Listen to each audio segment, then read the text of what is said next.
I was injured a few weeks ago, badly. I broke my leg. Suddenly, out of the blue, I went from thriving to being laid up. Looking back, especially at those first beginnings, what would I have liked to have known to make my journey easier? Perhaps someone would come up here and they talk about they had finally time to notice the moonbeams that were dancing across their floors. I can tell you that's not been where it's at for me at all. I'm a whole lot more preoccupied with how I'm going to get my underpants on when my leg is in a boot. That is the stuff that matters. What really helped me along in the early stages was the viewer comments on this channel here. And one I especially remember, it was in the early days of my accident, and I was feeling overwhelmed at the enormity of the project of getting myself healed, but even making it through the day in any practical kind of way. And here's what she said, and I'm sure she was just tossing it off without much of a thought, but I clung to that comment. It went like this. The first 2 weeks are really difficult.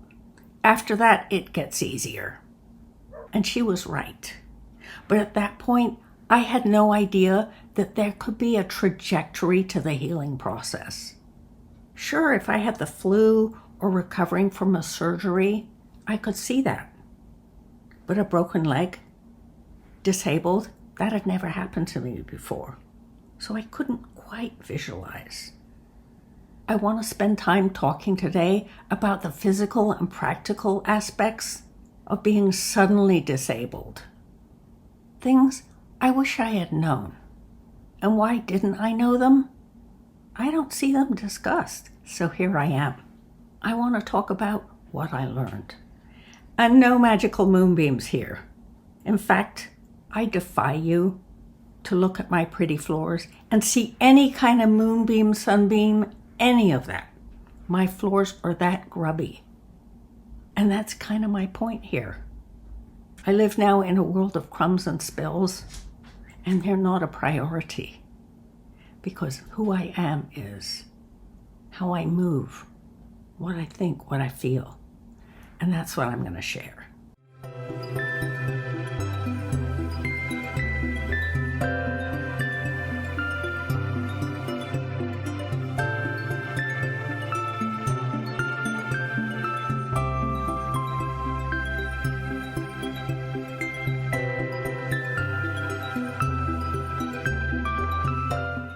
Before I get too far into this, I'm inviting you please to subscribe. It really helps out the channel.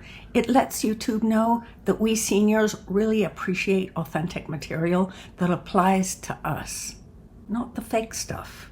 People, real people, with their experiences. And the thumbs up, like, you can imagine I really appreciate those. I do, with a big heart. Yeah, at the end of the day, those are so welcome. Thank you. I have 7 kinds of areas that I want to talk about, and these are not in any particular order. The first one I want to talk about is this. In my lifetime, when I've been laid up, it's usually been a planned lay up, unless, for instance, I got the flu. It's usually been a plan. I mean, once when I was a kid, I got appendicitis. That was different. Here, I had a full-fledged life with no experience suddenly being laid up and more or less incapacitated. And this, I found, was totally different from, say, a planned surgery. A time like last year when I had to have some work inside my nose. I could plan for that. I could set the house up the way I wanted it, make my bed the way I wanted, get the right kind of pillows and supplies in, before I knew I was going to be laid up. And I was laid up about this length of time, but that's a whole different experience to my mind than being suddenly laid up in a moment. You go from up and able, all of a sudden, you can't go anywhere. And not only are you confined to your house, you can't even get around your house that easily.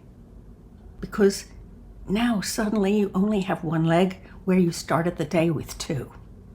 And your body, it's not working the way you thought an hour ago. I didn't appreciate this. Sure, as I say, I plan to age in place here. Just not right now. The second point I want to make that I hadn't really thought about before, because this had never happened to me. As I thought about injury, I thought of it more as a monolithic thing. Maybe the first couple days you were really laid up, but the rest of the time you were laid up. Now, I didn't find that to be my experience at all. I found that there were many stages in this journey of the last 4 weeks. The first 2 days, they were terrifying because I felt so helpless. I had to do for myself, and I didn't know exactly how when I couldn't get around. I had no experience with that. But my experience with it now is totally different. I am still laid up. I still only have one leg to work with. But do I have a different outlook on the situation? Yes. Because what's happened since those first 2 days, hope has set in. I think hope is really important in this process.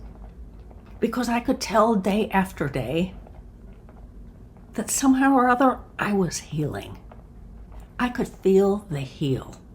Oh, sure, my leg was all swollen up and it never seemed to get better.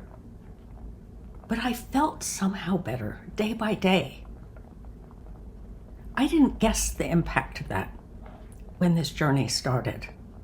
But I really think the key ingredient was hope.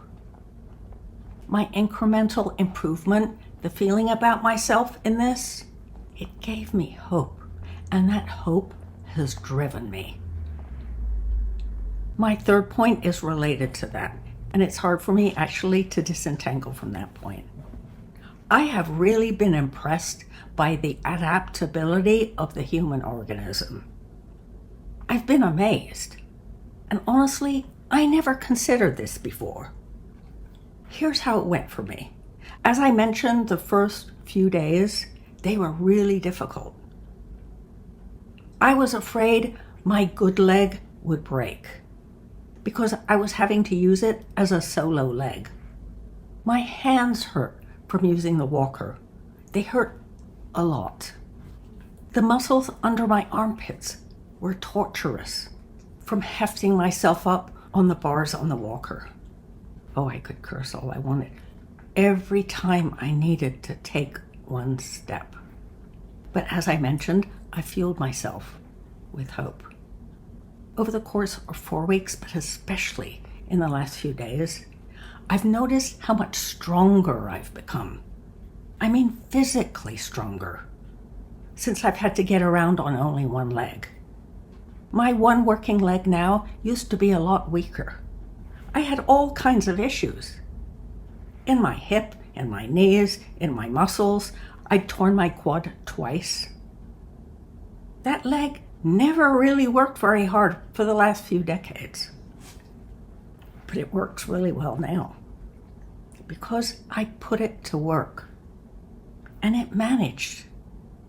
It answered the call. I have way more balance on that leg than I used to.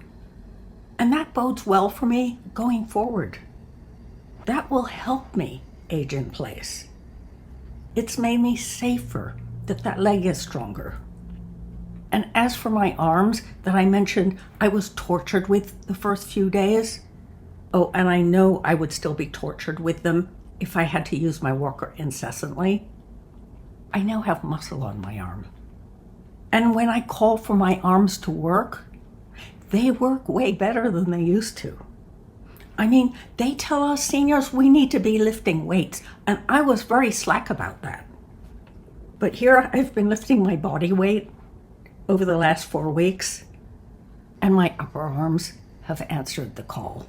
They've stepped right up, and now I have a much stronger upper body. Good arms. That's kind of nice going forward. And again, nothing I ever considered.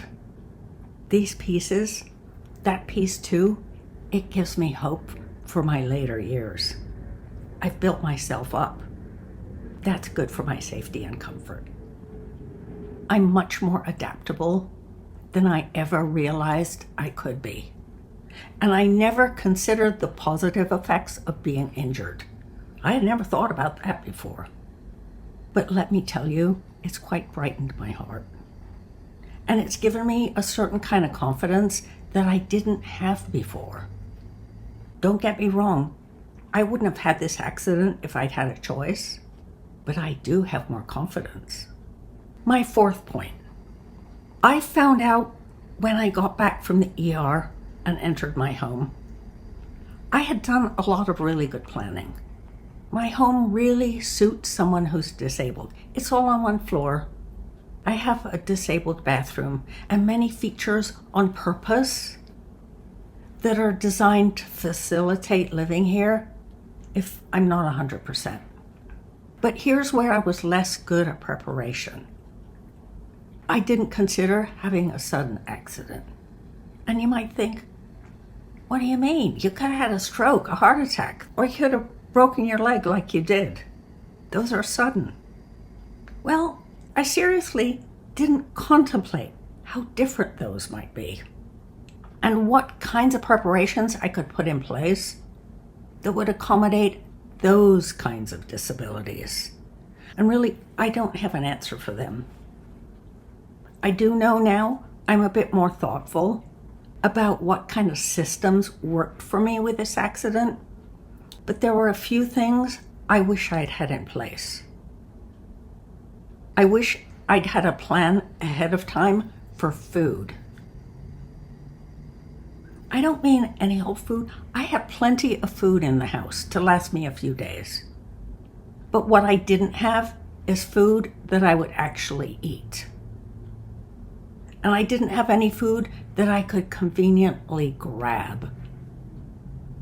And I'm still in that vein where I prefer to grab food. I lost my appetite in all of this. I didn't anticipate that either. It's gradually coming back. But I would have welcomed a variety of things I could just grab and eat for myself. What I did have on hand, my emergency supplies, those were soon gone. But they weren't my favorite tastiest. I made do. I have to think some more about this one, but I do want to make sure for next time, hopefully there's no next time, that I really attend to this and I have a supply that I would gladly be able to grab in one hand and get some kind of nourishment. I'm not sure what it looks like yet, but I'll think it up. We're on number 5 now. And what I'll tell you gladly, my brain sparkle didn't leave. In fact, it's been essential to me in the last 4 weeks, especially in the first few days. Because here's what happened. My brain was all firing still.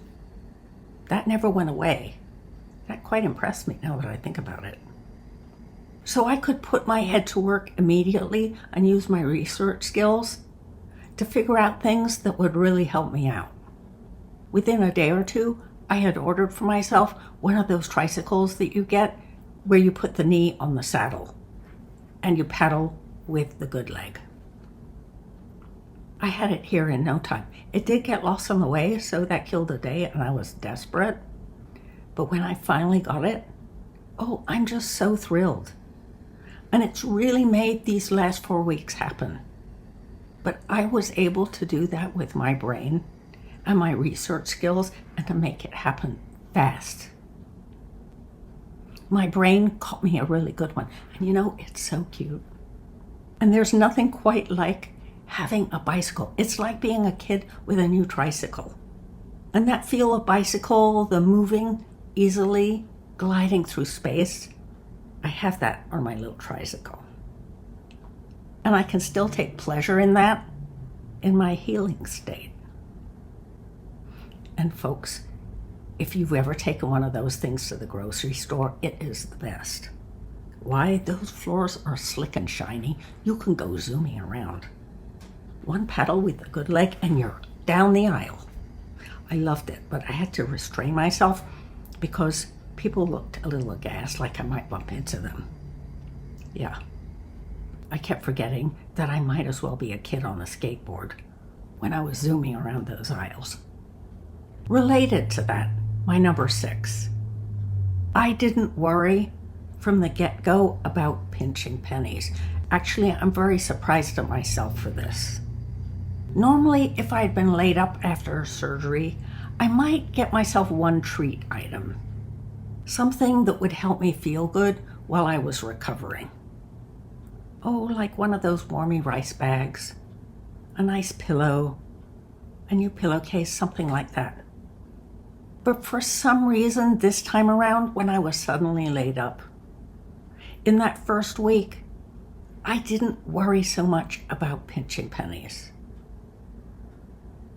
I find that's really helped me. It's helped me feel that I'm taking care of myself. I'm very much aware that the price for food has skyrocketed lately. And in these last few weeks, I had to stop minding about it. I got myself really good food. Plenty of protein. I knew that would help me heal. And it had to be protein that I was okay eating. My appetite's kind of gone.